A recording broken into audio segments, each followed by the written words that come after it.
first question, why did you start teaching? When I was in China, I worked in an international high school. And during the time I was working there, I found that, talking to students, helping students is actually very fulfilling. So then I decided coming here to get a degree, so I started teaching. You chose to do maths. Why maths out of all the subjects? When I was in high school, actually since since my elementary school, I always liked math. Like math has always made sense to me. I don't just take notes, but math is just easy subject for me. So, and when I was in high school, I remember a lot of my classmates sometimes asking questions, to discuss certain things.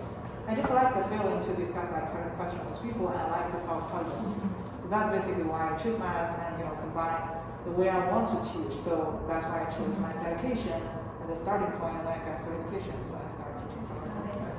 And I remember last year you told us that you were stuck between computer science and math. Yeah. How did you decide which one you wanted to do?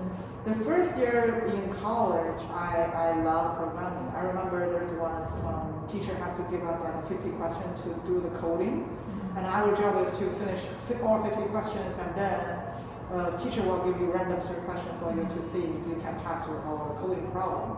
I really enjoyed those times. I just, for those, during that time, I don't have computer to test my coding. I just basically manually writing every single coding language for myself. And then when I finish everything, I just go to the computer lab to test all the coding problems I did before.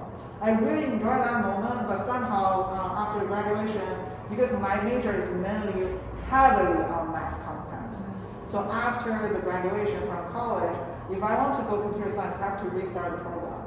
But during that moment, I didn't choose that one. But if I really recall that time, I feel like if I did choose that one, I will enjoy that part too. Yeah. And just any hobbies that you like to do when you're at home? Recently, before I was a big fan for detective shows. I think I told you. Yeah, I remember. I watch a lot of shows. I always like seeing people how to solve this problem, like solving puzzles. But recently, I have 2 daughters right now, so all my focus is on them. Right. And my next question was, you just had a daughter, right? Yeah. How old is she now? She's 3 months.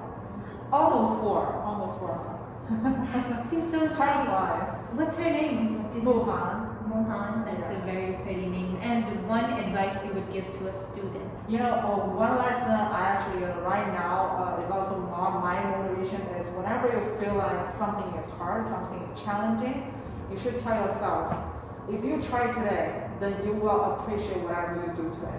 So that's actually my motivation. When I feel like it's so hard, it's so challenging, I really want to give up, I just push myself. You know what? If you did something today, you're definitely going to thank you what you are doing today. And one thing you would like the students to know about you? One thing. My favorite food is hot pot. In Chinese, hot火锅. I really like, it's like, you can cook whatever you want to eat. It's like mixed, it's no special fancy way to cook it, but I just love it. So if you want, people always ask me what's your favorite food. That one is always my unique answer.